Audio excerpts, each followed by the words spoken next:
Wassalamu ala asrofil anbiya'i wal mursalin Sayyidina wa maulana Muhammadin wa ala alihi wa sahbihi wa barik wa sallim ajma'in. Rabbi shrah li sadri wa yassir li amri wahlul 'uqdatam min lisani yafqahu qawli. Amma ba'du. Yang sama-sama kita muliakan Gus Koyum yang untuk kesekian kalinya hadir di tengah-tengah kita untuk membagikan ilmu tentang wakaf.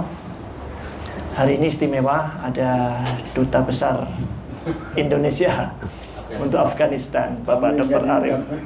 Masya Allah. Alhamdulillah, Ketua Pembina Bapak Haji Asyar dan bapak-bapak yang lain, bapak pengurus, pengawas, rektorat, ini ada hadir Pak BR3, BR2. Dari rumah sakit ada Dr. Syahid, Direktur Utama, dan yang lainnya, serta Bapak Ibu Kepala Sekolah, semuanya saja yang hadir pada forum yang sangat mulia ini. Alhamdulillah. Tema pada siang hari ini, insya Allah kami sepakat untuk mengangkat tema tentang wakaf tunai, sekaligus nanti manfaatnya. Insya Allah nanti beliau Gus Koyum akan membedah tentang ini. Dan karena satu dan lain hal, karena beliau ada kesibukan, barangkali nanti kalaupun ada pertanyaan dibatasi, mohon maaf, sehingga nanti insya Allah kajian kita mudah-mudahan bisa lebih tema lengkapnya wakaf tunai dan kegiatan sektor volunteer Islam, sebuah upaya untuk memandirikan umat agar berlepas dari kebergantungan utang luar negeri. Agak panjang ini Gus temanya. ini diinspirasi oleh ceramahnya Ustadz Budi Asyari. Beberapa waktu yang lalu beliau kita hadirkan di Unisula untuk memberikan ceramah halal bihalal. Di antaranya beliau menyampaikan kalau wakaf benar-benar berkembang dengan bagus, kita nggak punya utang, katanya beliau. Jadi satu motivasi yang luar biasa, dan insya Allah kita angkat hari ini. Mudah-mudahan beliau akan menambah pengetahuan kita tentang wakaf tunai, dan insya Allah mudah-mudahan berkah untuk kita semua. Mari kita mulai kajian kita dengan membaca umur kitab Al-Fatihah. A'udzubillahi minasyaitonir rajim. Bismillahirrahmanirrahim. Alhamdulillahirabbil alamin arrahmanir rahim maliki yaumiddin.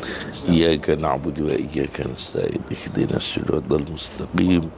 Siratal ladzina an'amta 'alaihim ghairil maghdubi 'alaihim waladdallin. Baik, selanjutnya monggo Gus Koyum menyampaikan. Bismillah.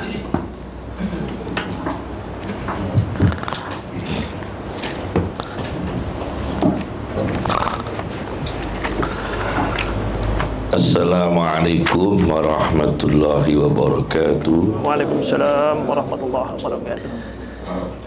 Bismillahirrahmanirrahim. Alhamdulillahirabbil alamin. Wassalatu wassalam ala sayyidina Muhammadin wa ala alihi wa ashabihi ajma'in. Amma ba'd. Keluarga besar Yayasan Sultan Agung yang saya hormati, Bapak Habib Hasan belum hadir ya? Belum hadir. Barusan itu tidak Pak. Oke. Sahabat kami, Bapak Majen Purnawirawan Arif Rahman yang saya hormati, Duta Besar Indonesia untuk Afghanistan. Pada kesempatan ini kita akan membahas tentang volunteer dulu. Pertama, volunteer ini dalam bahasa Arabnya itu taw'iyah, kesukarelaan. Ikhtiyariyah, kesukarelaan, kesadaran manusia untuk berinfak, mengeluarkan sebagian rezeki dengan kesukarelaan. Volunteer ini dalam bahasa Arab di kamus itu taw'iyah. Kalau Al-Quran taw'an au karhan. Kalau taw'an itu tanpa terpaksa. Kalau karhan itu terpaksa. Volunteer ini bersedekah tanpa ada keterpaksaan. Apakah Islam bersedekah itu harus ketika mampu, ketika orang tidak punya hutang, atau orang masih punya hutang bisa bersedekah? Karena judulnya tadi kemandirian, supaya kita umat Islam ini volunteer tanpa terbebani hutang. Tetapi dalam hadis Nabi Sallallahu Alaihi Wasallam, Rasul melakukan volunteer dengan hutang. Ketika ada seorang laki-laki sowan menghadap kepada Nabi dan minta sesuatu, Nabi kita menjawab, saya kebetulan tidak punya apa-apa pada hari ini, tapi silakan saudara beli sesuatu atau makanan atau pakaian yang dibutuhkan, nanti saya yang membayarnya. Apabila saya ada rezeki, insya Allah saya yang akan membayar. Nah, berarti Nabi ini melakukan kesukarelaan, volunteer, dengan menanggung hutang.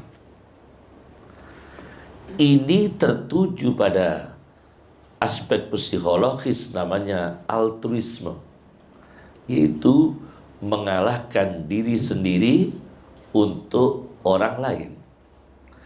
Kalau volunteer ini harus semua tidak punya hutang, saya kira tidak ada pengajian, tidak ada pembangunan masjid, karena yang jariah itu masih punya hutang. Bahkan sekarang itu guyonannya itu pengajian tidak usah banyak sambutan, karena sudah banyak sambutan di BRI, BKK, dan sebagainya, ya kan?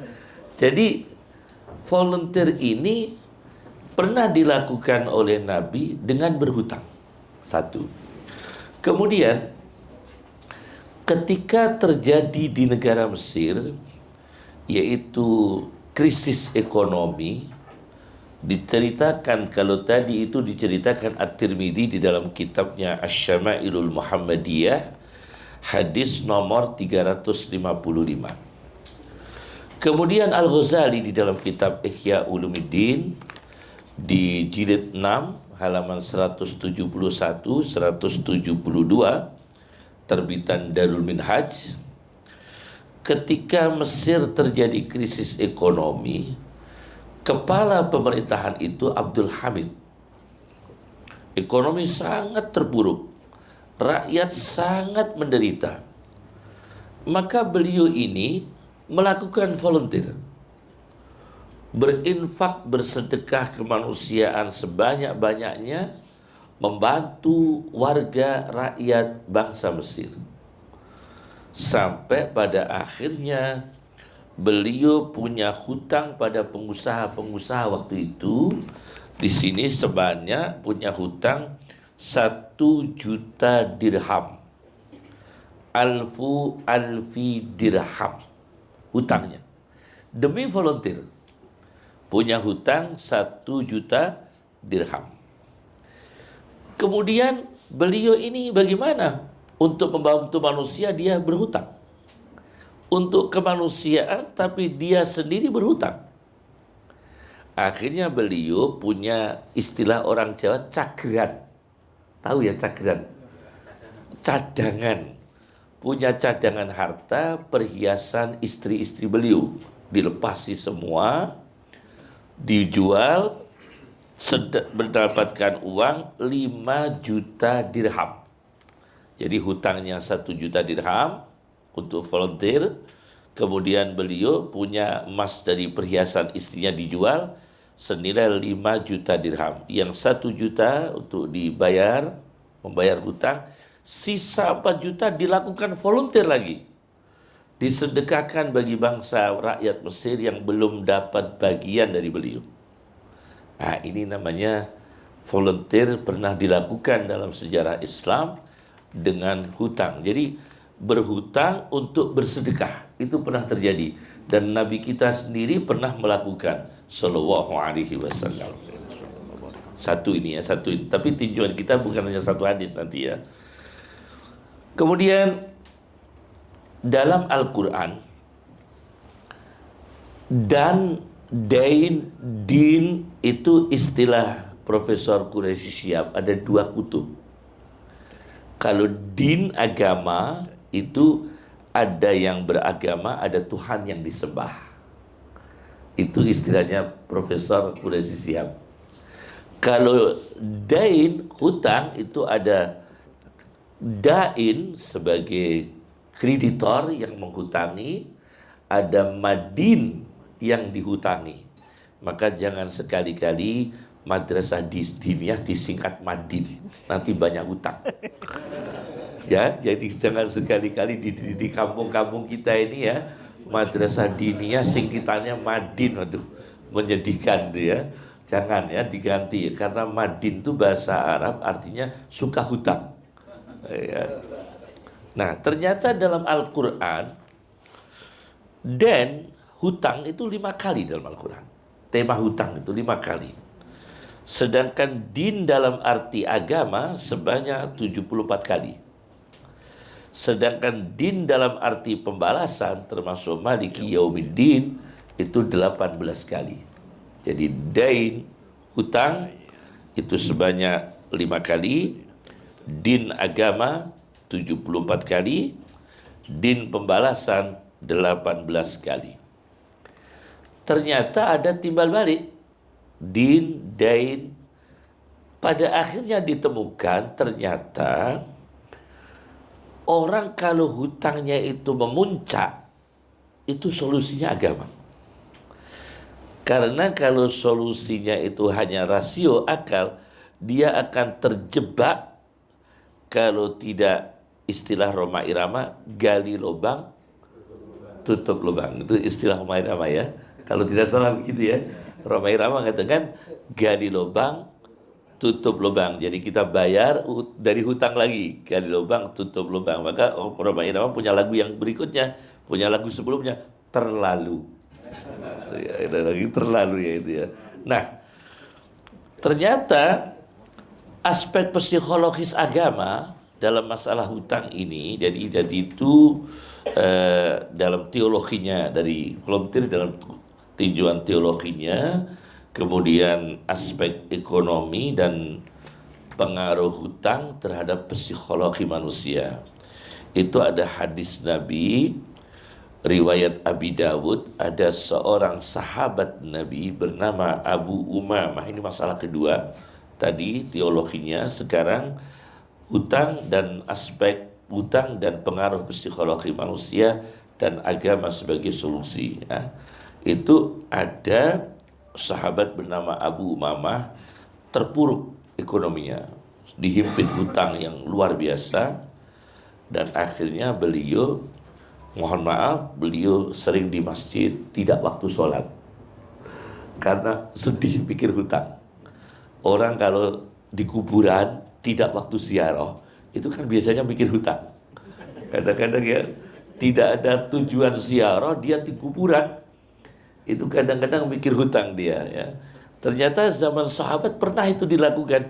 Abu Umamah disebutkan dalam hadis fi ghairi waqti sholat, tidak di dalam waktu sholat, beliau di masjid sendirian, termurung sendirian. Akhirnya ditanya oleh Nabi SAW, kenapa aku melihat kamu ini duduk-duduk di masjid padahal bukan waktu sholat?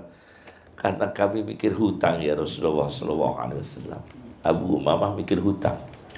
Oleh Nabi diberikan doa yang dibaca waktu pagi dan sore. Ini doa yang ampuh untuk melunasi hutang. Nah, ini kata Rasulullah SAW. Ini sangat penting ini ya.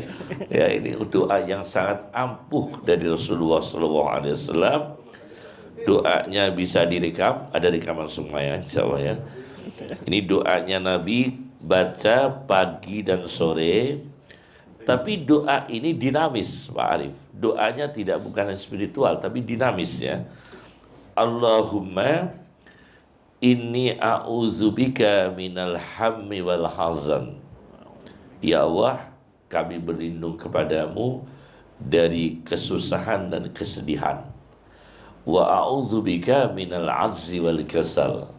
Dan aku berlindung kepadamu dari ketidakmampuan dan kemalasan. Berarti agama bukan hanya menganjurkan doa, tapi memusuhi sifat malas. Berarti harus bekerja, harus berusaha.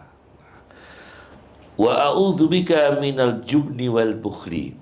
Dan aku berlindung kepadamu dari rasa fobi, ketakutan, paranoid, ya, dan bakhil, kikir. Wa a'udzubika min ghalabatid dain. Dan aku berlindung kepadamu dari dikalahkan oleh hutang, wa qahrir rijal, dan dikalahkan mereka laki-laki, yakni karena orang yang hutang itu dalam posisi kalah. Nah, dalam hadis ini berarti mengajarkan Rasul itu sangat memohon berlindungan kepada Allah dari hutang dan tidak mendidik umatnya untuk berhutang. Begitu.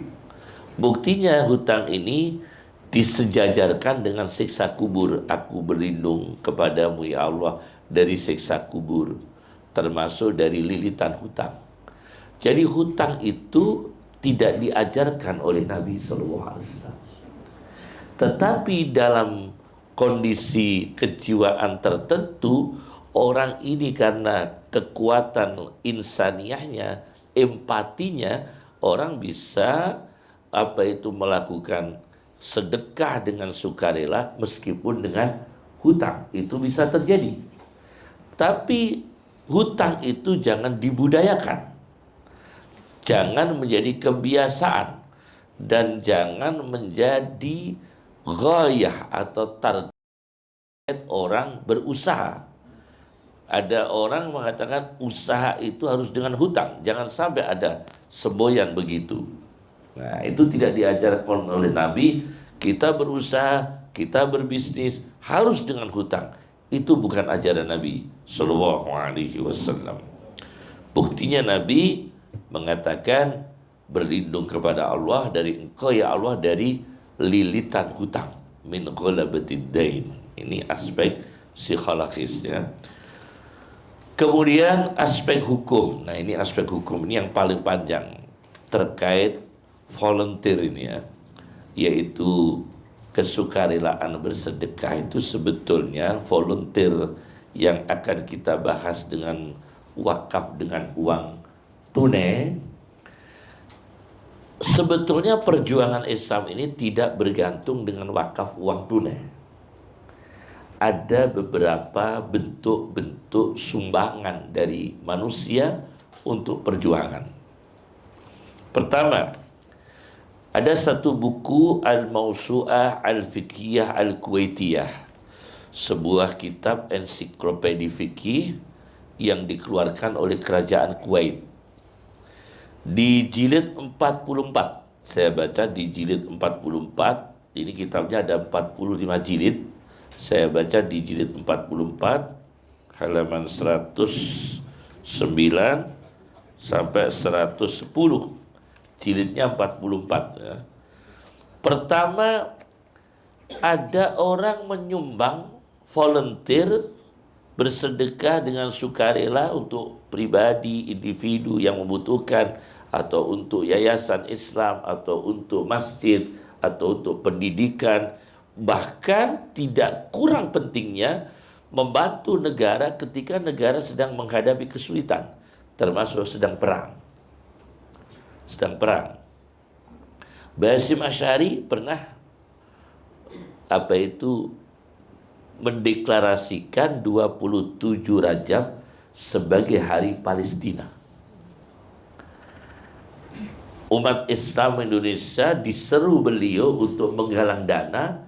Dana itu dikirim ke Palestina. Maka disebut hari 27 Rajab dideklarasikan Yaumu Palestin, hari Palestina. Itu pernah. Pertama dengan tabarruk. Tabarruk itu bersedekah secara terminologi fikih tanpa tujuan mendapatkan imbalan, dan biasanya adalah tali asih dan persahabatan.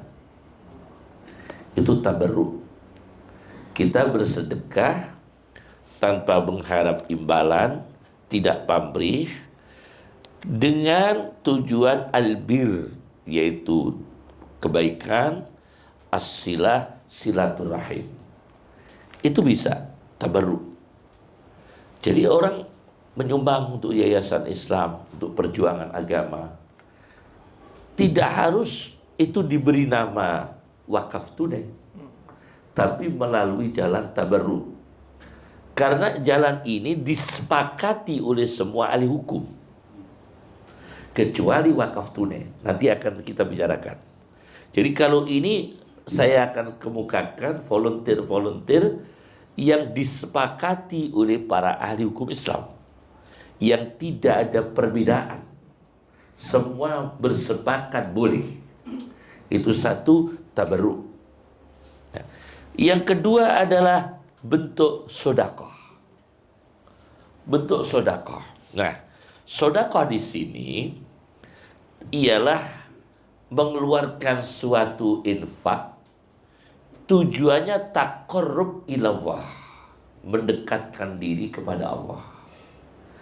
Seluruh madhab 4 itu tidak boleh, melarang, tidak memperbolehkan zakat untuk infrastruktur. Tidak boleh. Seluruh madhab 4, Imam Syafi'i, Imam Abu Hanifah, Imam Maliki, Imam Hambali, Imam Syafi'i, semua madhab 4 tidak memperbolehkan dana zakat untuk pembangunan infrastruktur. Bahkan untuk masjid tidak boleh. Untuk madrasah tidak boleh. Untuk jembatan tidak boleh. Apalagi untuk jalan tol, malah nggak boleh lagi. Nah, tetapi ada sekian ulama yang memperbolehkan, termasuk Al-Qafal memperbolehkan, termasuk pemikir Islam besar Fakhruddin Ar-Razi memperbolehkan zakat untuk pembangunan perjuangan agama Islam, untuk masjid, untuk kampus diperbolehkan. Kalau madhab 4 tidak memperbolehkan. Kalau Fakhruddin Ar-Razi memperbolehkan, Al-Qafal memperbolehkan. Jadi masih ada ulama yang memperbolehkan, tetapi kesepakatan ulama ini 4 mazhab tidak boleh. Cuma masih banyak yang memperbolehkan, termasuk Fakhruddin Ar-Razi, Imam Qafal. Ini tidak ada permasalahan, bersedekah melalui jalur sedekah. Kemudian jalur yang ketiga adalah jalur hibah. Volunteer membantu perjuangan untuk individu atau untuk organisasi pendidikan Islam, rumah sakit Islam, dengan hibah. Menghibahkan tanah, menghibahkan, tidak harus disebut wakaf tunai, menghibahkan uang. Ada nama yang lebih legal, menghibahkan apa masih bisa dihibahkan, itu namanya hibah. Kemudian jalur yang keempat adalah ariyah, pinjaman. Seperti kita punya, misalnya kita sedang membangun, kemudian membutuhkan alat berat. Nah, ada orang yang volunteer dengan yayasan, dia meminjamkan alat beratnya tanpa memungut biaya. Itu sudah menyumbang, sudah volunteer itu.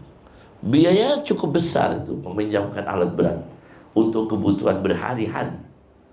Ya kan itu ya? Itu cukup besar itu sumbangan. Orang punya alat berat, tidak memberikan alat beratnya, tapi meminjamkan kepada kita untuk dipakai sebagai operasional selama masa konstruksi, ya, masa konstruksi.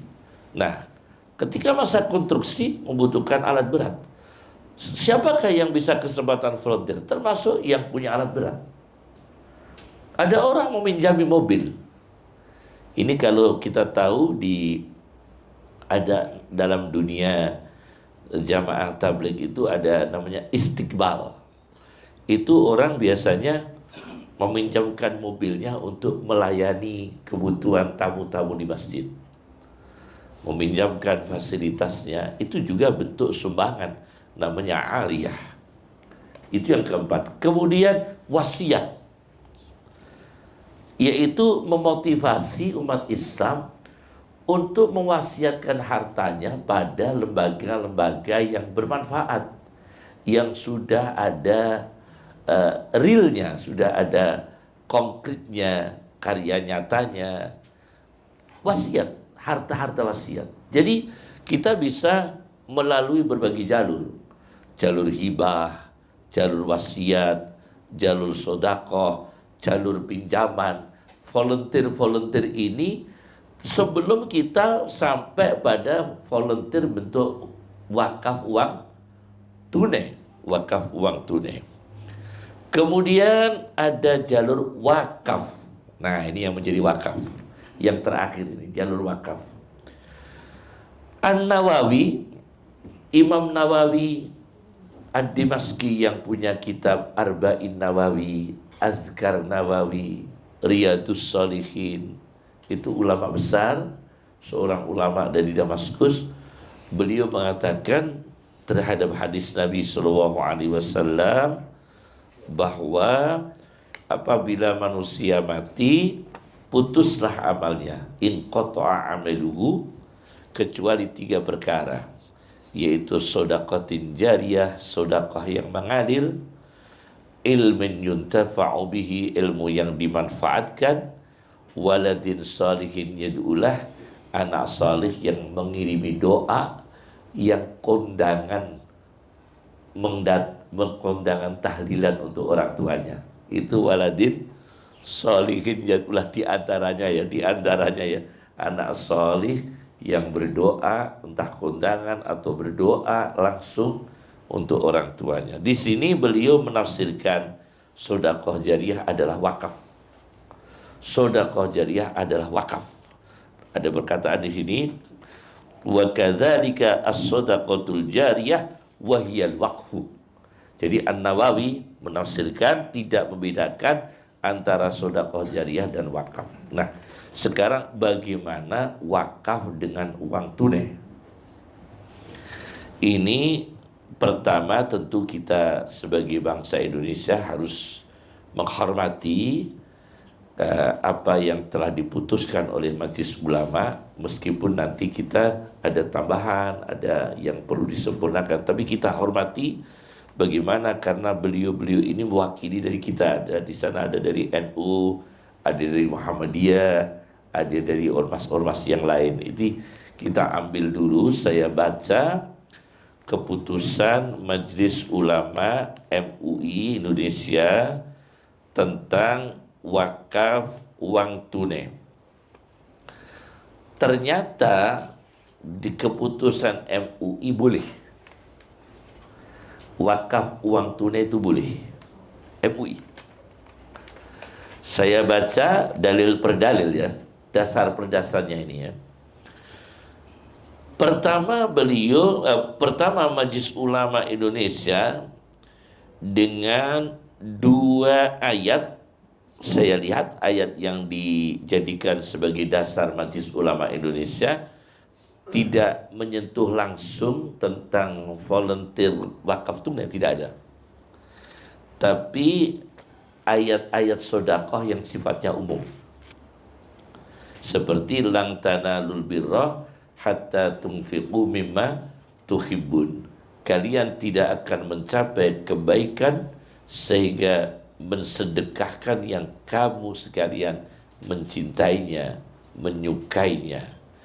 MUI menjadikan ayat ini sebagai volunteer wakaf uang tunai. MUI ini ya. Kemudian ayat Ali Imran ayat 92. Kemudian ada lagi surat Baqarah ayat 261, 262. Kemudian hadis Nabi tadi, dan ada lagi hadis dari yang diriwayatkan oleh Imam Tirmidzi, Imam Nasa'i, Imam Muslim tentang wakaf, di mana Sayyidina Umar radhiyallahu anhu punya tanah. Tanah ini kata Rasulullah tetap milikmu Umar, cuma hasil dari tanah itu wakafkan. Jadi tanahnya tetap miliknya Umar, buahnya itu untuk diwakafkan kepentingan umat Islam. Produksinya itu pernah disampaikan oleh Rasulullah SAW. Nah, dari dalil ini kemudian MUI memutuskan boleh wakaf uang tunai. Secara yuridis MUI merujuk pada kitab Al-Hawil Kabir, sebuah kitab fikih yang disusun oleh hakim tinggi dunia, namanya Al-Qadhi Al-Mawardi, yang punya kitab Al-Ahkamus Sultaniyah. Al-Qadhi Al-Mawardi itu beliau mengutip dari Imam Syafi'i. Imam Syafi'i mengatakan dalam satu riwayah memperbolehkan wakaf uang tunai. Satu riwayah. Tapi yang lebih sahih, Imam Syafi'i tidak memperbolehkan wakaf uang tunai. Jadi hampir rata-rata ulama tidak boleh wakaf uang tunai. Majelis Ulama Indonesia jelas memperbolehkan. Kemudian kita lihat keputusan dari Nahdlatul Ulama sebagai perbandingan ya. Sebagai perbandingan, kalau tadi Majelis Ulama ditandatangani oleh Kiai Haji Ma'ruf Amin, memutuskan boleh sedekah wakaf ya dengan uang tunai. Penandatangannya Kiai Haji Ma'ruf Amin, sekretaris Hasanuddin, sekretaris MUI-nya. Jadi kita tahu ini tahun 2002, 11 Mei 2002, Jakarta, 28 Safar 1423, 11 Mei 2002. Saya tulis di sini, ada semua datanya. Wakaf uang tunai diperbolehkan oleh MUI, baik logam maupun kertas. Karena ada uang tunai bentuk logam, dinar dan dirham, ada yang bentuk kertas. Itu diperbolehkan. Kemudian dari Nahdlatul Ulama, ini dari Nahdlatul Ulama, tentunya perlu kita kutip sebagai pelengkap. Nahdlatul Ulama, keputusan Munas Musyawarah Nasional Nahdlatul Ulama tahun 2002, berarti bersamaan, sama-sama 2002. Jadi ini responnya wakaf tunai itu rame tahun 2002. 2002, cuma kalau NU tanggal 25 sampai 28 Juli, munasnya itu 25 sampai 28 Juli di Pondok Gede, memutuskan ada dua keputusan. Keputusan mayoritas ulama Nahdlatul Ulama tidak memperbolehkan.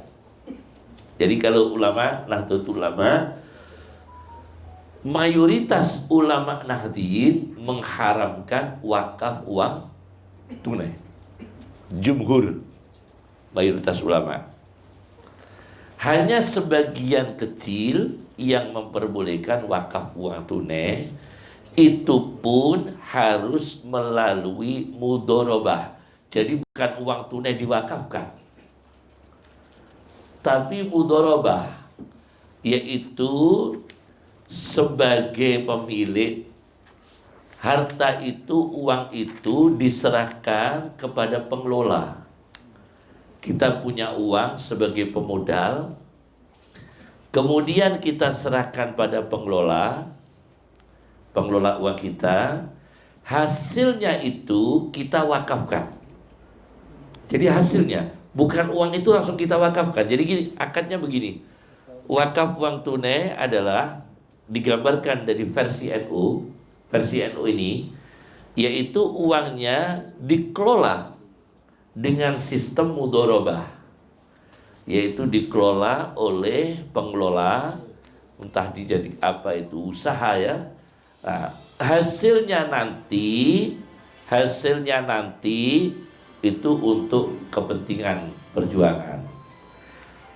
Sedangkan uang pokoknya tetap, karena wakaf itu barangnya harus tetap. Persoalannya, wakaf itu barangnya tidak boleh lenyap. Itu ada masalah yang pokok, yang krusial, yang tidak bisa dihindari, yang sulit MUI untuk berfatwa secara sempurna, yaitu karena istilah wakaf itu mauqufnya, barang yang diwakafkan itu tidak boleh lenyap. Kalau uang tunai langsung diwakafkan kan lenyap.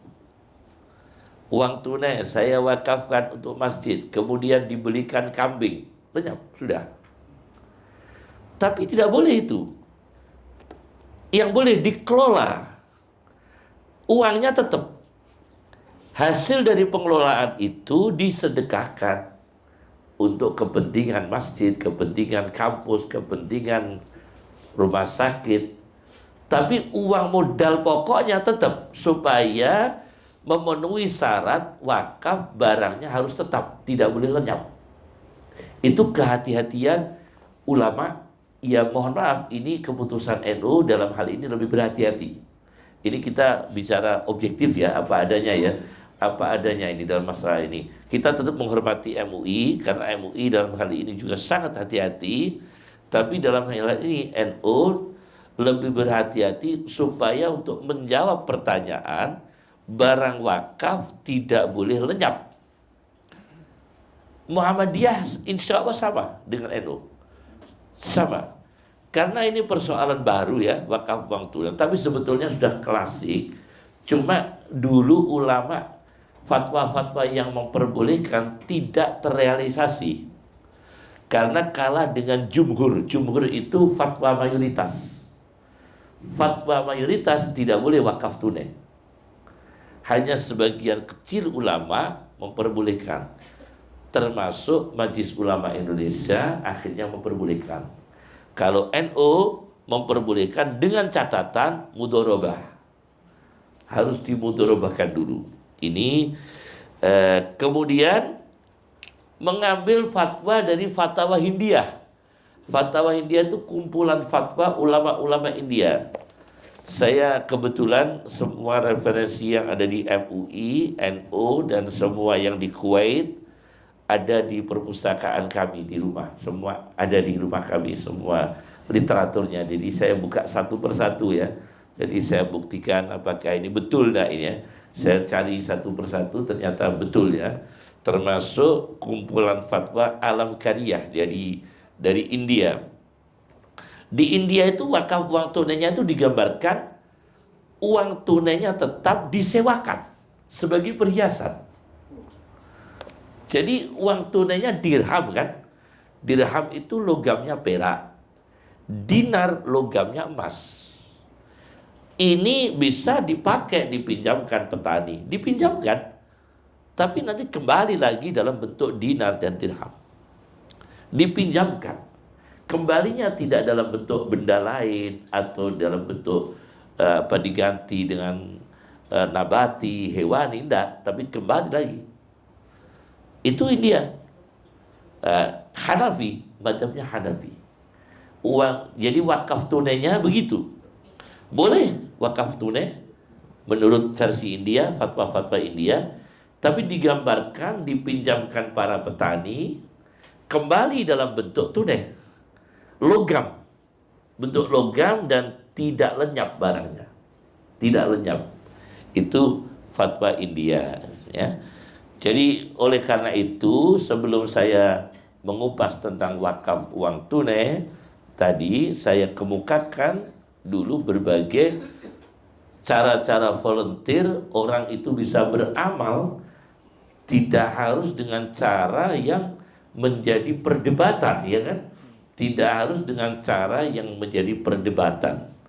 Tetapi umpama terjadi wakaf uang tunai, seyukyanya pakai jalan mudharabah supaya lebih hati-hati ya, lebih hati-hati. Nah, ini juga sesuai dengan petunjuk agama syariat Rasulullah Shallallahu Alaihi Wasallam. Memang kita harus saling melengkapi. Masya Allah, kakek saya itu sebagai ilustrasi sederhana ya. Kakek saya itu belajar pada dua tokoh. Yang satu yang melahirkan Kiai Ahmad Dahlan, Khotib Al-Mangkabawi, Syekh Khotib Minangkabau, itu yang melahirkan Kiai Haji Ahmad Dahlan, yang paling mempengaruhi pemikiran beliau. Itu juga guru kakek saya, juga berguru pada Syekh Mahfud Turmusi yang melahirkan Kiai Haji Hasyim Asy'ari. Maka kakek saya itu dengan Muhammadiyah sangat baik, dengan NU sangat baik. Bisa dikatakan Nahdlatul Muhammadiyah lah. Nahdlatul Muhammadiyah ya. Jadi karena keakraban ya, jadi embrio ulamanya itu dulu dari dua tokoh yang solih semua, saling menyempurnakan. Saya kira tidak ada yang sempurna dalam diri kita. Pasti fatwa-fatwa itu saling menyempurnakan dan semua beristihad. Jadi umpama salah pun masih dapat pahala, kata Rasulullah SAW, karena beristihad. Kemudian masalah yang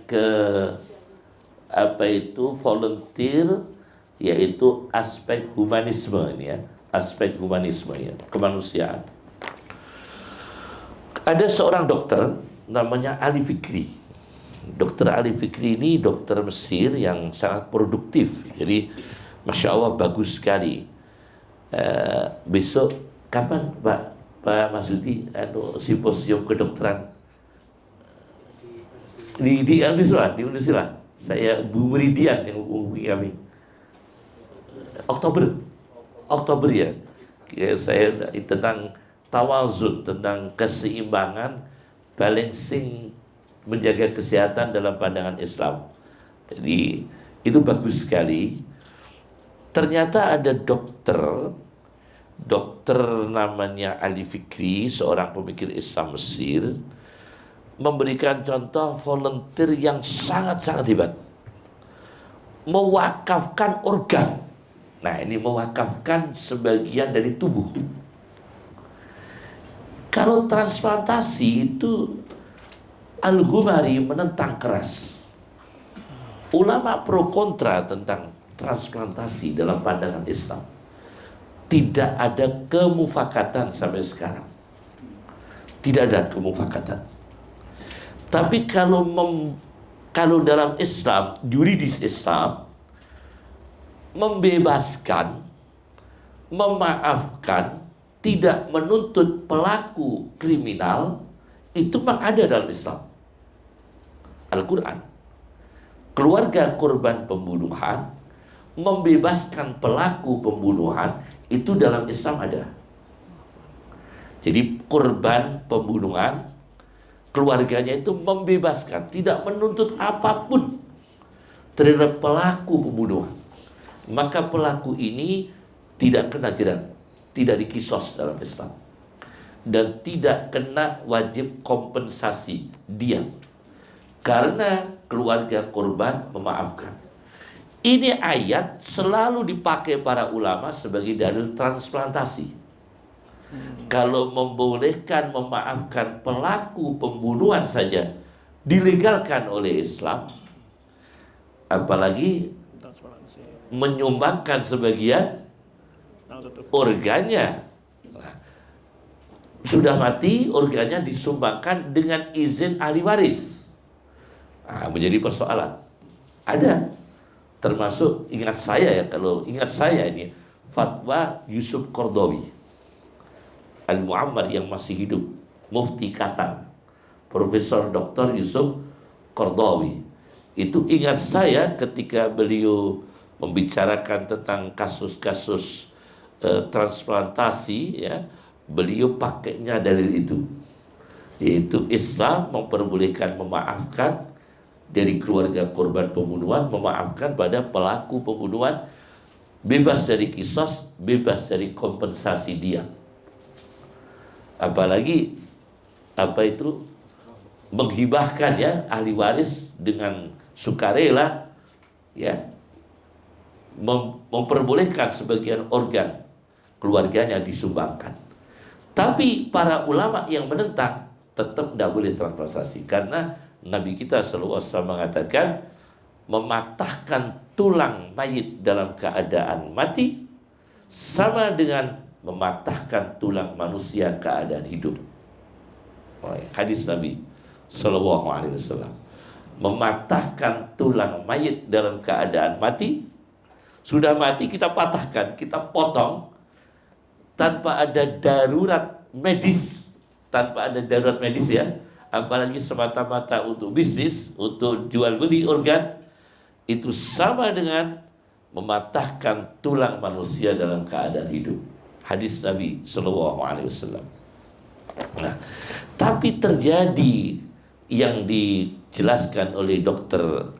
Ali Fikri di Chicago. Ada pasien yang membutuhkan kulit, ganti kulit. Di sini apakah, mohon diluruskan Pak dari para dokter, di sini disebutkan fi Madinati Chicago bi Amerika, saya baca naskahnya, ya. Fi Madinati Chicago bi Amerika, di kota Chicago Amerika, bisaratan fi fakhidih, ada kanker, orang mengalami kanker fi fakhidi, di bagian paha. Apakah kanker atau tumor ini kira-kira? Yang kanker ini memanjang, wamtadda, dan memanjang, menutup hatta ghatta, menutup masafata 145 inci. Jadi membutuhkan ganti nih kulitnya ini, sepanjang 145 kirat atau inci. Akhirnya para pakar bedah, para dokter bedah, dalam bahasa Arabnya dokter bedah itu jarrah. Maka jarrah itu dokter bedah. Maka sahabat Nabi itu sudah ada yang namanya dokter bedah, Ubaidah bin Jarrah. Ubaidah bin Jarrah. Jarrah itu dokter bedah. Ada orang sekolah bedah punya bayi, minta nama saya, Gus, saya minta nama sesuai nama saya bedah, Gus. Ya udah, Jarrah saja, Jarrah.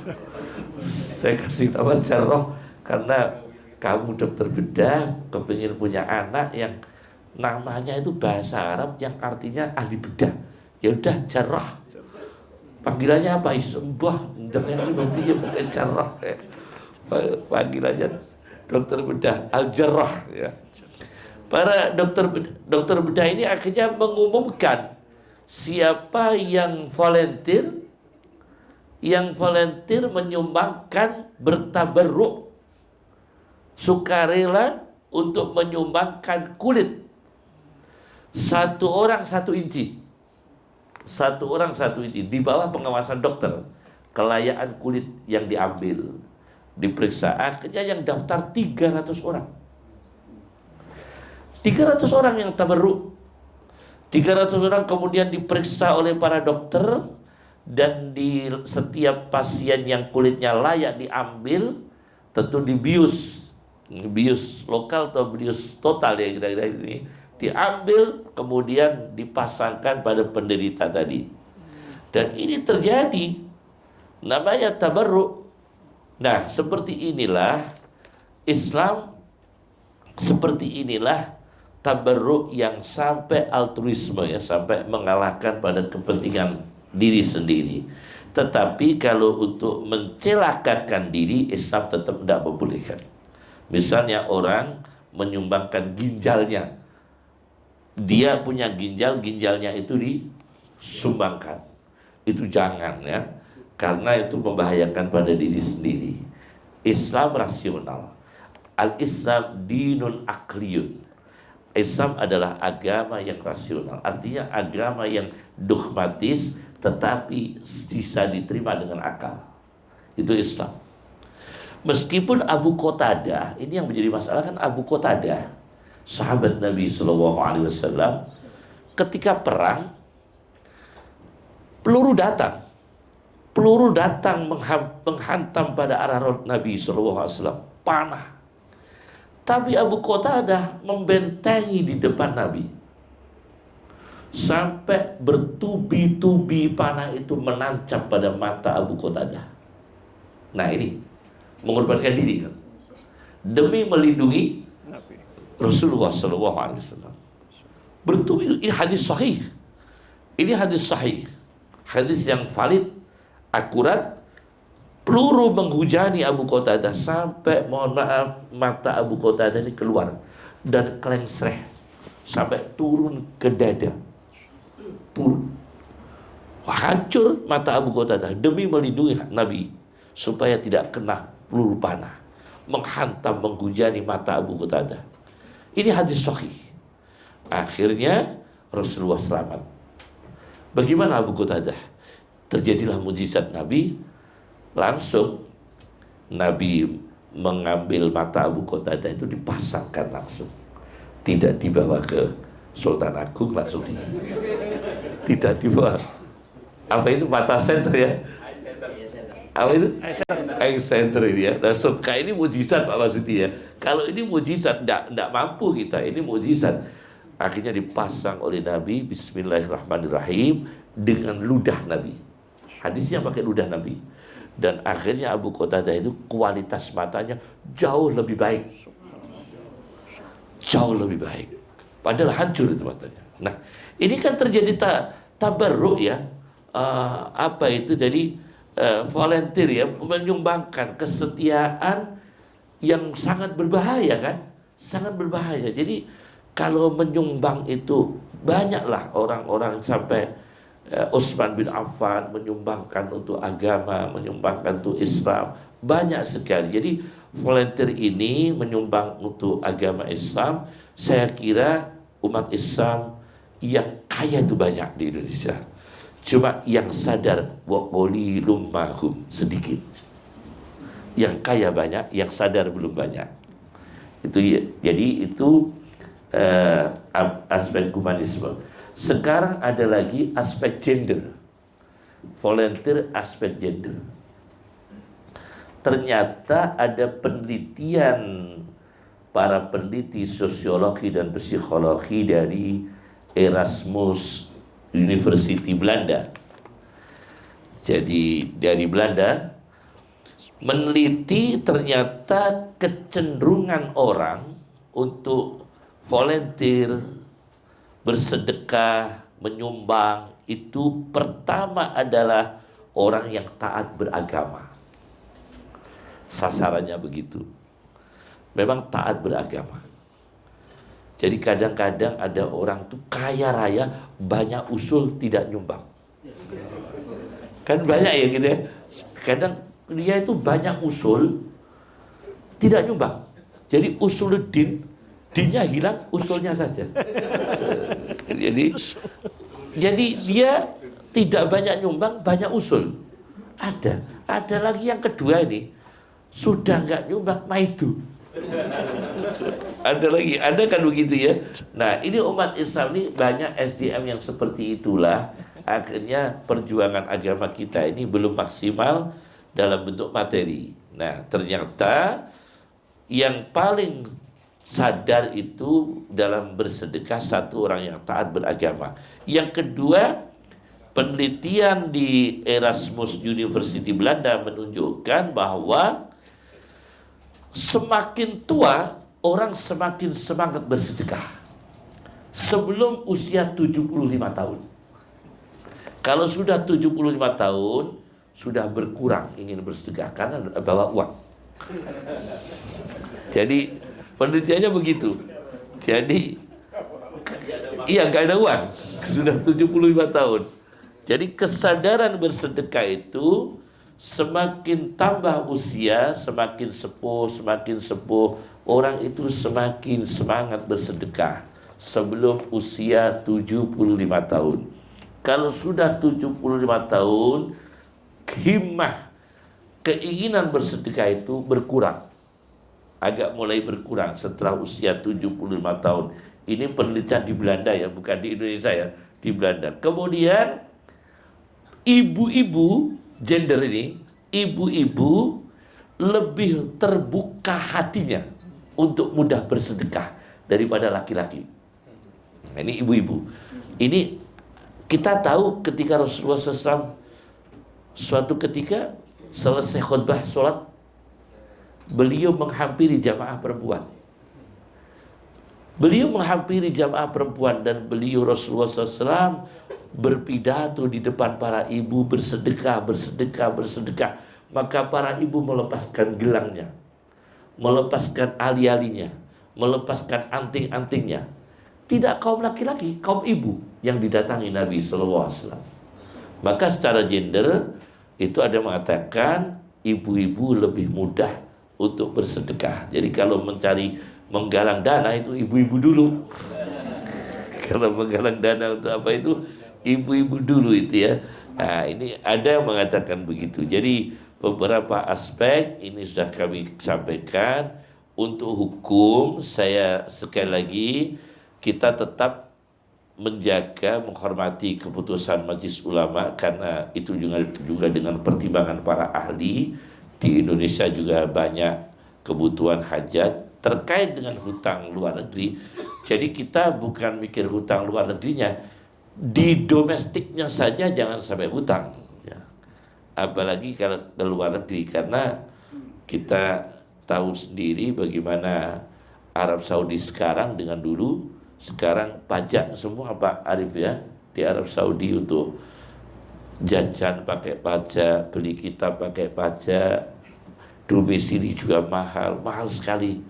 Biaya hidup di Arab Saudi juga mahal, pajak ya. Maka Masya Allah itu juga berat sekali. Kita bersyukur di Indonesia ini meskipun dalam kondisi apapun tidak sampai terjadi konflik fisik. Dalam keadaan ekonomi yang tidak stabil pun tidak sampai terjadi konflik fisik. Dan Indonesia masih, kita bersyukur. Jangan kita menyebut mencaci waktu dan zaman. Kata Rasulullah SAW, la tasubud dahra. Jangan mencaci zaman. Zaman kita caci maki, jangan. Kita sebut yang baik-baik. Meskipun kita tahu kondisinya ini ada baik, ada buruk. Tapi biar kita ini optimis, biar kita ini berprasangka baik dengan Allah, maka kita sebut yang baik-baik. Dan perlu diketahui bahwa pengusaha-pengusaha muslim ini harus kita doakan bersama, karena beliau-beliau inilah termasuk orang-orang yang terpenting untuk kelangsungan perjuangan agama Allah. Pengusaha-pengusaha muslim ini Allah membebaskan mereka, menjauhkan mereka dari hutang, dari keterpurukan. Itu kita doakan semua. Bagaimanapun ada beberapa pengusaha muslim yang mungkin Unisula penting untuk multaqo. Diadakan pertemuan multaqo pengusaha-pengusaha muslim. Multaqo di Unisula bagaimana menyatukan visi misi khususnya untuk keindonesiaan, kebutuhan hajat Indonesia ya. Hajat Indonesia. Itu dari kami, cukup sekian. Assalamualaikum warahmatullahi wabarakatuh.